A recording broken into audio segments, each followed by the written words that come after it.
மெலட்டூர் திரௌபதி அம்மன் ஆலயம் தீமிதி திருவிழா.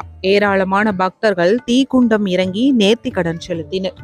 தஞ்சாவூர் மாவட்டம் பாபநாசம் தாலுகா மெலட்டூரில் எழுந்தருளியுள்ள திரௌபதி அம்மன் ஆலயத்தின் சித்திரை திருவிழா வெகு விமர்சையாக நடைபெற்றது.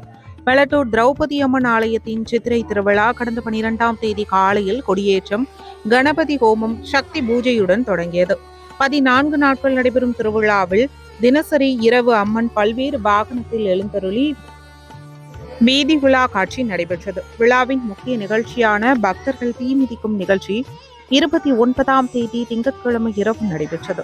கோவில் அருகே அமைக்கப்பட்டிருந்த தீக்குண்டத்தில் ஏராளமான பக்தர்கள் தீக்குழியில் இறங்கி தீ மிதித்தும், பெண்கள் மாவிளக்கு ஏற்றியும் நேர்த்திக்கடன் செலுத்து அம்மனை வழிபட்டனர். திருவிழாவிற்கான ஏற்பாடுகளை விழா குழுவினர் மற்றும் கிராமவாசிகள் சிறப்பாக செய்திருந்தனர். நியூஸ் செய்திகளுக்காக தஞ்சையிலிருந்து செய்தியாளர் எஸ். மனோகரன்.